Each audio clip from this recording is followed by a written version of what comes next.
All right, so we're diving deep today into speaking like a leader. Sounds intense. It is. It really is. We're going to be unpacking a YouTube video Boy, by leamunroe, all right. and it's called "Speak Like a Leader, Make People Respect You," all caps. Catchy title. Yeah, very catchy, and I think there's a lot we can learn from it. Yeah, definitely. Monroe's got some really interesting ideas. Oh yeah, for sure. And one of the things that really stood out to me was how he goes beyond just like typical public speaking tips. Yeah. You know, like how to project your voice or whatever. Right. It's more about communicating with power and influence in any situation. Exactly. It's not just about giving a good presentation. It's about how you communicate in your everyday life. Yeah, like how to really command a room, Exactly. even if it's a virtual room. Yeah. And one of the first things he talks about is the importance of clarity and conviction. Right. You know, making sure your message is clear and concise. Okay, so like getting to the point. Exactly. He even uses this analogy. He says, make sure your words are like arrows sharp focused, hitting their mark. Ooh, I like that. Yeah, it's a good one, right? Right. But it's not just about being concise. It's also about believing in what you're saying. Oh, okay, so it's not just what you say, it's how you say it. Exactly. Think about the speakers who really inspire you.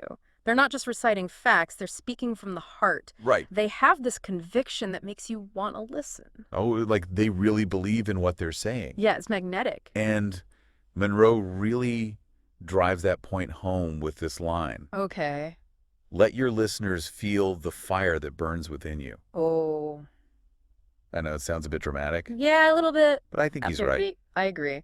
When someone's truly passionate about something, it's contagious. So for sure, passion is definitely infectious. Now, you might be thinking, okay, but I'm not Steve Jobs. You know, I don't have that natural charisma. Yeah, But Monroe's point is that authenticity is its own kind of charisma. I love that. It's about being genuine, being yourself. Yeah. People can spot a fake a mile away. So true. So true. But being authentic doesn't mean you don't have to prepare. Right. He also says, make sure you are the best, most prepared version of yourself when you speak. Okay, so there's work involved. Absolutely. Preparation is key. Yeah. Leaders don't just wing it. They think things through. They know their stuff. Right. It's like that saying, chance favors the prepared mind. Exactly. Okay, so we've got clarity, conviction, Huh. authenticity. Yeah. Now, here's where things got really interesting for me. Okay. Monroe actually says that to speak like a leader, you have to listen like one, That's so true. right? That was a big aha moment for me, too. So it's not just about talking.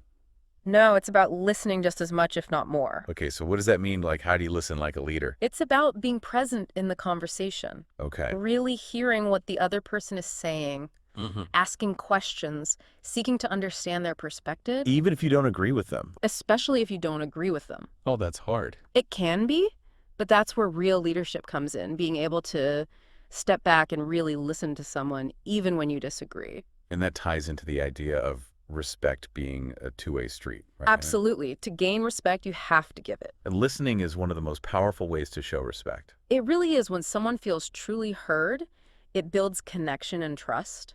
Okay, so we've talked about the words themselves, Yeah. but what about our body language? Oh, that's huge. Right, we all know about eye contact and posture, Yeah, the basics. but Monroe takes it to a whole other level. He does. He talks about micro expressions, those tiny little facial movements that reveal our true feelings. Wow, okay. It's like a whole secret language. I need to learn this language. Me too. hmm It's fascinating stuff, and it can really impact how our message is received. So it's not just about what we say, Right. it's also about how our body is saying it. Exactly. Okay, so we've got the physical presence down. Yeah. Now let's talk about the actual words we use. This is where Monroe brings up the power of storytelling. Oh, yeah. He says, don't just recite facts and figures. Paint pictures with your words. Make them feel something. I love that because stories are how we connect as humans. Right. They make a message memorable and relatable. And isn't there a saying like facts tell, but stories sell? Yeah, exactly. Okay, so stories are important. Absolutely. But then Monroe emphasizes something that I think a lot of us forget, especially when we're nervous. What's that? He says, it's not about you as the speaker. Oh. It's about understanding the needs of your audience and speaking to them directly. So true. It's about asking yourself, what do they care about? How can my ideas help them? And when you make it about them, Yeah, they're more likely to be receptive to your message. it's like you're inviting them into a conversation Exactly. rather than just lecturing at them. Much more engaging. Now, let's be honest. Public speaking can be terrifying even for experienced leaders. Oh, yeah, stage fright is real. But Monroe has this incredibly empowering message about that. Hmm.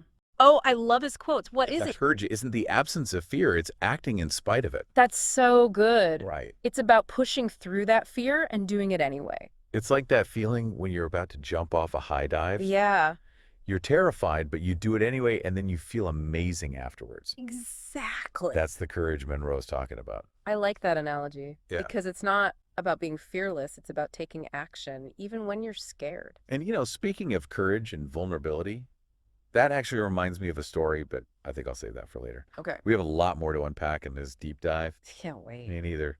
This is just the tip of the iceberg.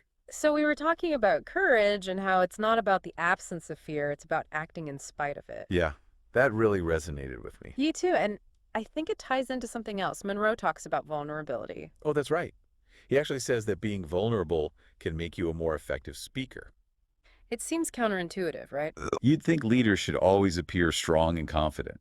Yeah, you'd think they have it all together. But Monroe's point is that when you're willing to show your human side, Yeah, to admit you don't have all the answers. right, or to share a personal struggle, It makes you more relatable. people can connect with you on a deeper level. Exactly. It makes you seem more authentic, Mhm. more human, less like some untouchable figure on a stage. Like we were saying before, people can spot a fake a mile away. Exactly. And that reminds me of something we touched on earlier, the importance of using your voice effectively. Right. Monroe says it's not just about what you say, but how you say it. Your volume, your tone, your pace, even the pauses you take. Like your voice becomes an instrument. It really is. Think about the difference between a whisper and a shout. Totally different vibe. Right. One can create intimacy, intrigue, the other urgency, excitement.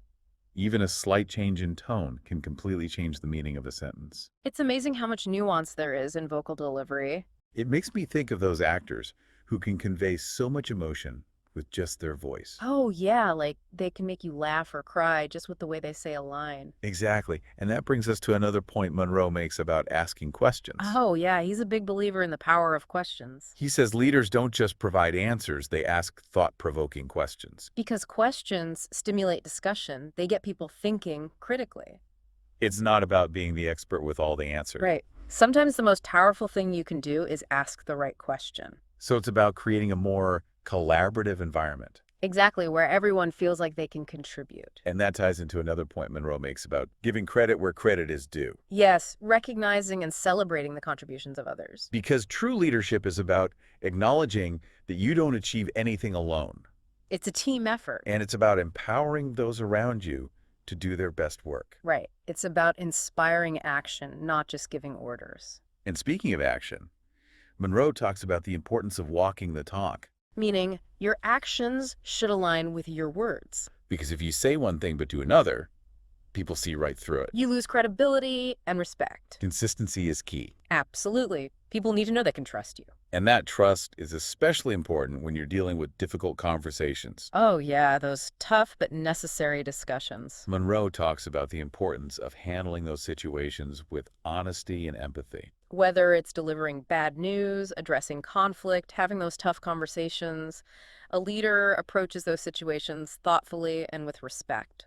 It's about being direct but tactful. Finding a way to move forward even when things are challenging. And that requires emotional intelligence. Which is something we talked about earlier. Right. Monroe emphasizes that leaders are able to manage their own emotions. But they're also attuned to the emotions of others. It's not about suppressing your emotions. No, it's about expressing them in a way that's constructive and appropriate for the situation. Knowing when to be firm, when to be understanding. And sometimes it's about knowing when to step back and just listen. Or even be silent. Ah, yes, the power of silence. We mentioned that before, but it's worth repeating. A well-placed pause can be incredibly powerful. Especially in a world that's so noisy and chaotic. It gives your audience time to process what you've said. It emphasizes a key point.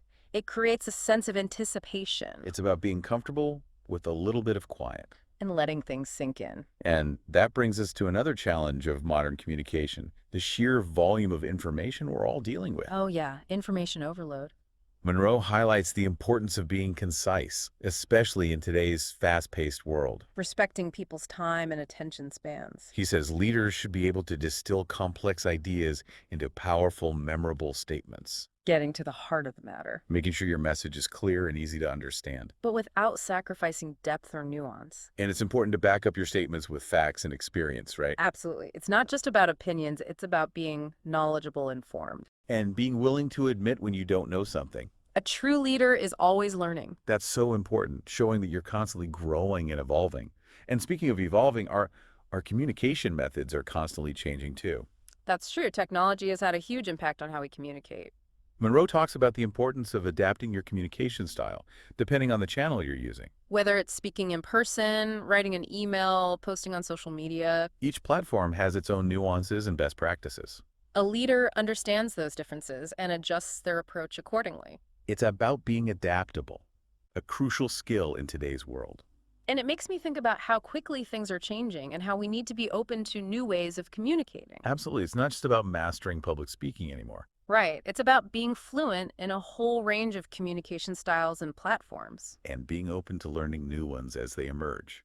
And all that brings us back to something really important that Munroe mentions. What's that? The importance of creating a safe space for open dialogue. Yes, he's a big believer in that. Leaders encourage environments where people feel comfortable sharing their thoughts and ideas. Even if those ideas are different or challenging. It's about welcoming constructive criticism and encouraging diverse perspectives. Because the best solutions often come from a diversity of viewpoints. And that's something to really keep in mind as we navigate an increasingly complex world. It is. And finally, Munroe talks about something that I think is truly inspiring, the importance of having a vision for the future.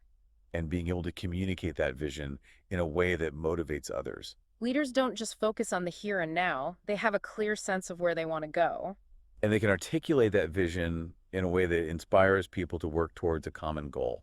It's about painting a picture of what's possible and making people believe in that possibility. It's about leadership on a grand scale. Exactly. And I think Munroe's message is really relevant today when there's so much uncertainty and division in the world. It's a reminder that we all have the potential to be leaders in our own way. And that we can use our voices to make a positive impact. This has been a really insightful conversation. It has. I feel like I've learned a lot. Me too. And I'm already thinking about all the ways I can apply these principles in my own life. Me too. It's given me a lot to think about. So we've covered a lot of ground in this deep dive. A lot, yeah. It's kind of overwhelming, actually. It can be. There's so much to unpack. Like authenticity, vulnerability, storytelling. Right, and then asking the right questions and the whole thing about voice and body language. Exactly. It's like a whole new way of thinking about communication. It is. It's about approaching all forms of communication with intention and a desire to really connect. Right. Not just going through the motions. But okay, so now I'm wondering, what are some practical things we can actually do, like today, to put all this into practice? Well, luckily, Munroe gives us some concrete strategies and techniques. Okay, so like what specifically? Well, we've already talked about non-verbal communication. Oh, it's like the eye contact, posture, all that. Yeah, those are the basics, but they're so important. Okay, so remind me, like, what should I be doing with my body? Well, if you're trying to project confidence, for example, Okay. stand tall, make eye contact, use open, expansive gestures. Ah, okay, like take up space. Exact. On the other hand, if you're trying to convey empathy or concern, Uh-huh. your body language should reflect that as well. Okay, so it's all about being intentional with how you're presenting yourself. Right, making sure your body language aligns with your message. It's like adding another layer of authenticity. Exactly. And then, of course, there's the voice. Right, the instrument. Exactly. I mean, we talked about the difference between a whisper and a shout. Oh, yeah. Such a powerful tool. I'm starting to realize how much control we actually have over our voices. It's amazing how much nuance you can convey with just your voice. And then, of course, there's the power of the pause. Ah, the strategic silence. So powerful. It really is, especially in today's world where we're constantly bombarded with information. It's like a breath of fresh air. It gives people time to process what you've said. It emphasizes a key point. It creates a sense of anticipation. But, okay, so how do I know which techniques to use? Like, how do I know what works for me? Well, that's where experimentation comes in. Okay. Don't be afraid to try different things. Observe what resonates with your audience, and gradually you'll develop your own unique style. So it's not about trying to be someone I'm not. No, it's about finding what feels authentic to you. Okay, I like that. And it's also important to get feedback, right? Absolutely. Feedback is essential for growth. So ask people what they thought, how you came across. Yeah. See if your message landed the way you intended. And be open to constructive criticism, That's the key. Be willing to learn and grow. because becoming a more effective communicator is an ongoing journey, right? It is, it's not a destination, it's a process. And a rewarding one, wouldn't you say? Absolutely. When you can communicate effectively, it opens up so many possibilities. You can connect with people on a deeper level, build stronger relationships, inspire positive change. Exactly. And ultimately, isn't that what it's all about? So what does this all mean for our listeners? Like, what's the takeaway from this deep dive? I think it means that we all have the potential to be more confident and compelling communicators. Yeah, like we don't have to be born with it. No, it's a skill that can be learned and developed. And it's worth the effort. Definitely. Because when you can communicate effectively, you can really make a difference in the world. So to wrap up this deep dive into speaking like a leader, I have one final question. Okay, go ahead. Munroe focuses on speaking to inspire and lead, right? Right. But what about those everyday conversations we have with family and friends and colleagues? Uh-huh.